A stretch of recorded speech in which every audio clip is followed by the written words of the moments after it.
Now, when I talk about fire, earth, air, and water types, it's not to put you in a box.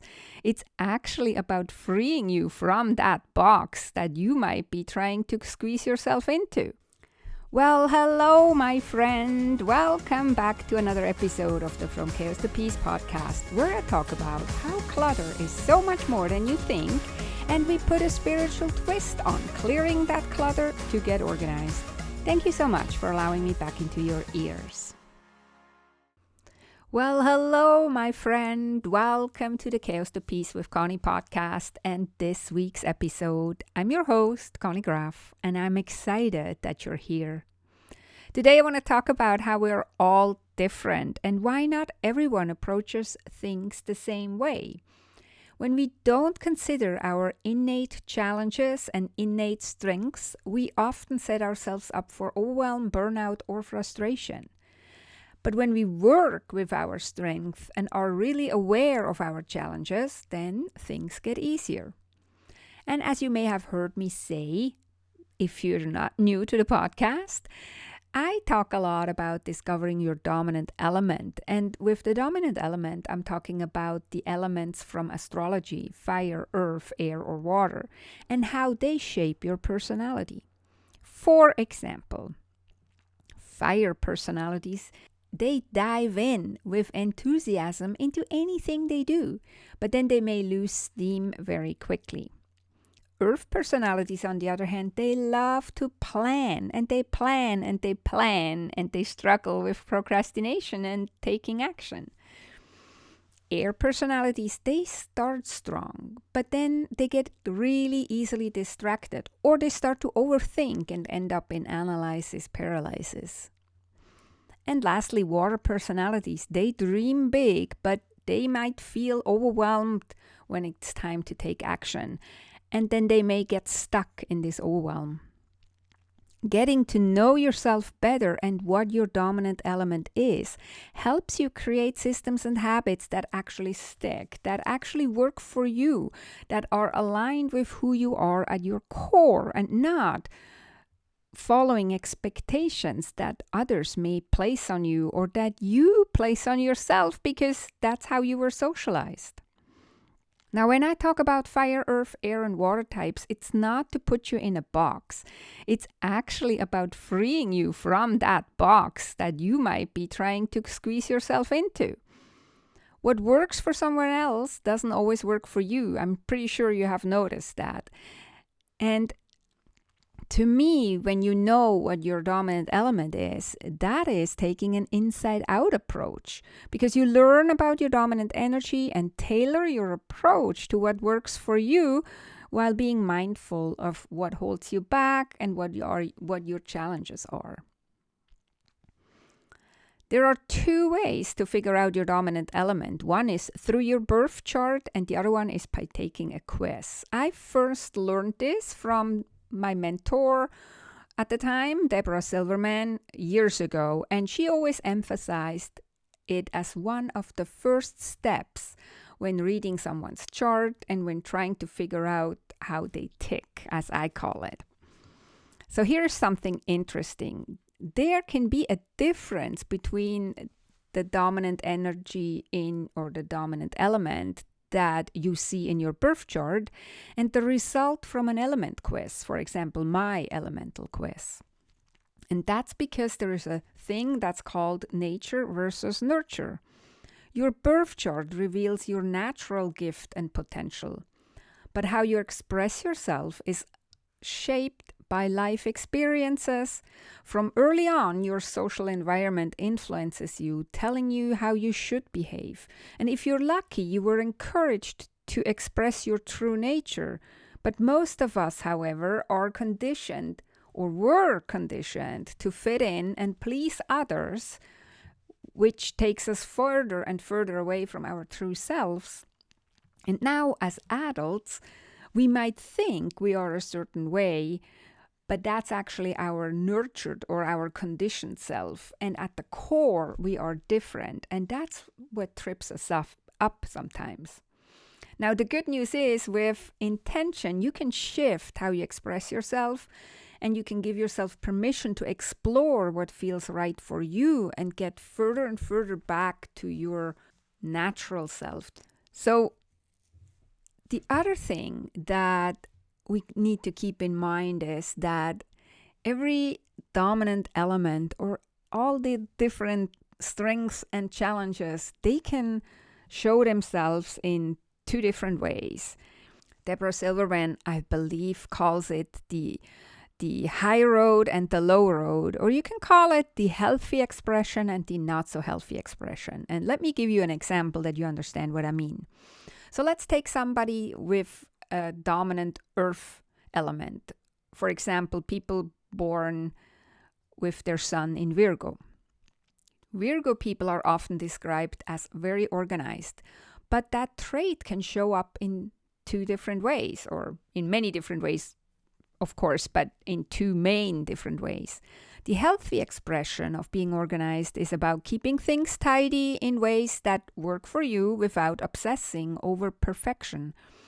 Virgos might need to remind themselves that it's okay not to be perfect, and that their natural tendency to overdo it doesn't need to run the show. But now, if a Virgo is maybe not so aware and not very mindful yet, then they may express it. They may They may express their dominant element in a unhealthy way. And that is when organizing becomes an obsession, when everything has to be just so and nothing can be out of place. And this, of course, can lead to frustration, a lot of self-criticism, and even projecting those expectations onto others and criticizing them if they are not doing it just so. So now when you understand the difference between the high road and the low road, you can start making shifts towards the healthy expression of your strength and moving away from the unhealthy expressions, which needs a lot of awareness and being intentional, right? Let's look at another example.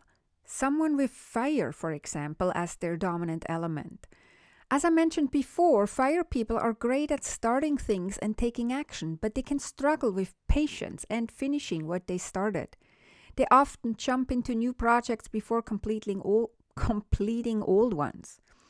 And if you know your dominant element is fire, you can be prepared and catch yourself if you want to abandon a starting project for an exciting new idea.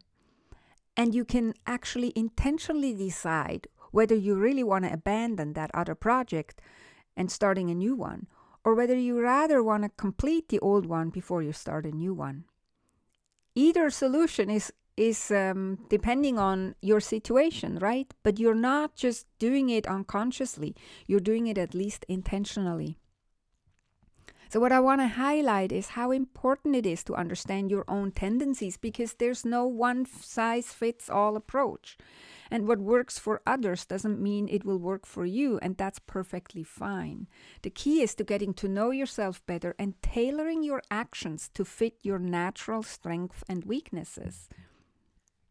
So, understanding your dominant element gives you insights into why you might start decluttering, then fall off track. It is because of perfectionism, which would be an earth challenge, or impatience, which is a fire challenge, or is it because of distraction, which is an air challenge, or because of overwhelm, which is a challenge that water personalities face a lot? Once you understand the why, you can show yourself more compassion and tweak your approach for success, as I mentioned before. And as a coach, knowing my client's dominant element helps me guide them more efficiently. I can listen for the challenges they're facing and suggest personalized approaches to help them reach their goals quicker and with less effort.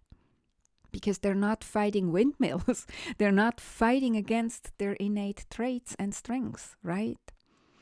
So this tool isn't just for me as a coach. It's something that you can use daily, and it helps you recognize your strengths and weaknesses and helps you embrace your unique nature. When you align your actions with your true self, change becomes easier and habits really start to stick. And that's when you maybe really start to declutter and organize your surroundings, and it stays that way. The clutter doesn't creep back in. But self-awareness is key, and the more you understand your natural tendencies, the better equipped you are to live a life that's aligned with your true self. It's all about making small shifts that lead to big changes, right? Without the pressure of trying to fit yourself into someone else's mold. Because remember, living a clutter-free life is not a one-time event. It's a journey. I have a whole podcast episode on that. So if you would like to understand why you're struggling to clear clutter and get organized, and if you'd love to know the number one thing holding you back, then I have two options for you. Option one is you can take my free quiz and find out what your dominant element is. You can head over to www.connygraf.com/quiz and answer a few questions and learn what your organizational personality type is, how you tick, and with the help of your animal ally, it will be so much easier for you to move from chaos to peace in your life, business, and finances. Now, if you're in for a little bit more in-depth journey, then option 2 might be the right fit for you.